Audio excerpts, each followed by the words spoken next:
Sameness can come only at the spiritual plane.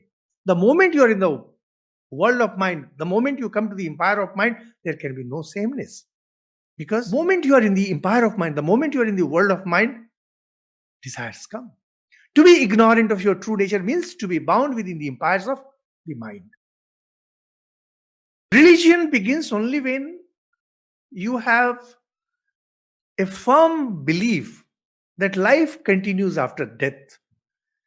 If you don't believe that life continues after death, then religion is not meant for you. In whatever form. So for Hindus and Buddhists and Jains and Sikhs, you get born again and again till you get liberated.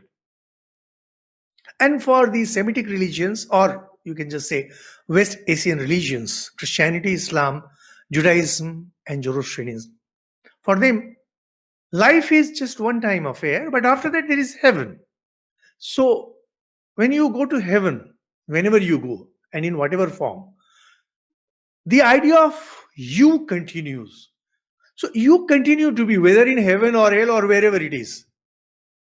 Now, if you don't believe in life continuing after your death, then religion is not meant for you.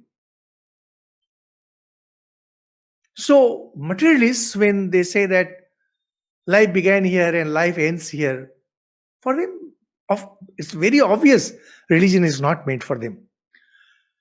Now, we do lots of good things here and we also do lots of bad things here on this earth. And we want to get results of that. Now, coming back to that equation or that expression, ignorance, desire, and action. Now, when we are doing good things consciously, not by way of habit, there are people who do good things by way of habit. And there is a very famous Hindi expression that chor chori se jata hai, hera feri se nahi.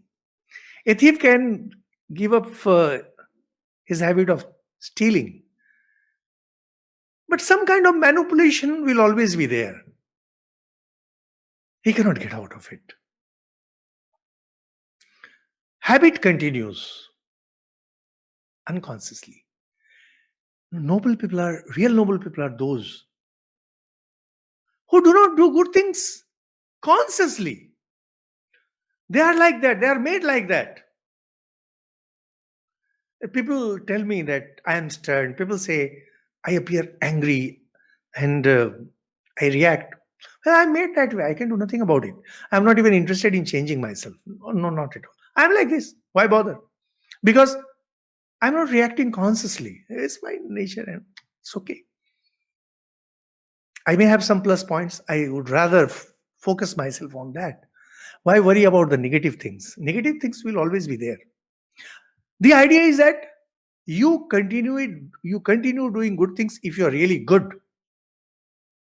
Till then, it's a conscious effort. Conscious effort can come only when you want to achieve something. You want to be seen and known as a good person, and that is why you do good. We want to be appreciated. We want to feel fulfilled. We want wealth. We want security. We want serenity. We want company.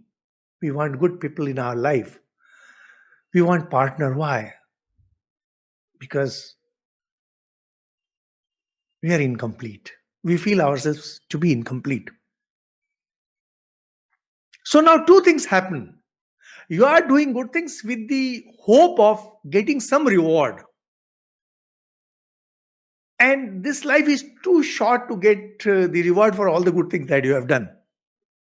And one of the most difficult things to do in life is to take Lord's name. So those Semitic religion people who are taking shelter in God and those who are taking the Lord's name, they hope that something good will come, because nothing good comes out in this world. If you are a good devotee, you don't get anything in this world. How to get it? Where to get it? Heaven. Thus comes heaven. So heaven comes in every religion because of various reasons. One, I have been good and I want to get to the results of that, because this life is too short to get all the results. Number two, You want to be good so that life continues smoothly even after your death. So ultimately, heaven, whatever your concept of heaven, when Plato was discussing utopia, when the communists talk about equality, fraternity, etc., when they talk about that there will be equality, and nowadays when liberals talk about social justice, these are all born of wants. Utopia of Plato and the heaven of the religious, they are one and the same. And the idea of equality given by the communists and the idea of religion, they are one, idea of heaven in religion, they are one and the same. There is no difference. You suffer from wants. Once I was having a discussion with one of my Marxist friends, and she was telling me they are committed. The couple is a committed communist. She was telling me, see, what a wonderful concept communism is, where there is equality, equality.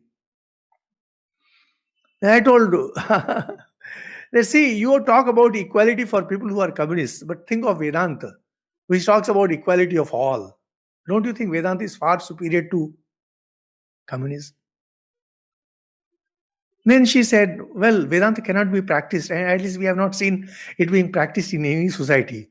Then I said, what about communism? It's the same. It has not been practiced anywhere, and wherever it has been practiced, it turned out to be a big failure. Why? Because it's an utopia. Sameness can come only at the spiritual plane. The moment you are in the world of mind, the moment you come to the empire of mind, there can be no sameness. Because the moment you are in the empire of mind, the moment you are in the world of mind, desires come. To be ignorant of your true nature means to be bound within the empires of the mind.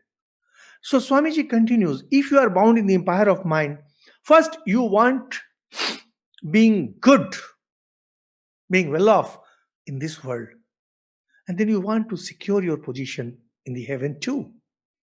Ultimately, the desire for heaven, the desire to go for heaven in every religion, there is no religion that does not discuss of it, is born of desires only. And desire, in whatever form, is degeneration. A lustful person lusting after females or whatever, and a person lusting for heaven, as far as lusting is concerned, it is same. Because lusting is degeneration. This is what Swamiji say. Desire is ever a yoke, a degeneration. Never approach anything except as God, for if we do, we see evil. Because we throw a wheel of delusion over what we look at and then we see evil. Now, this again comes from Brahma Sutra. If you might remember, we were discussing how there is the idea of knower, that is Asmat Pratyaya, me, and there is Yusmat Pratyaya, the known, the world. And we had discussed earlier that it's the same thing. There is that undivided consciousness. But when we perceive something, what we do is we throw ourselves out. Even when we know ourselves, we throw ourselves out and we objectify it. But when we are objectifying it, actually it is the subject itself that is getting objectified.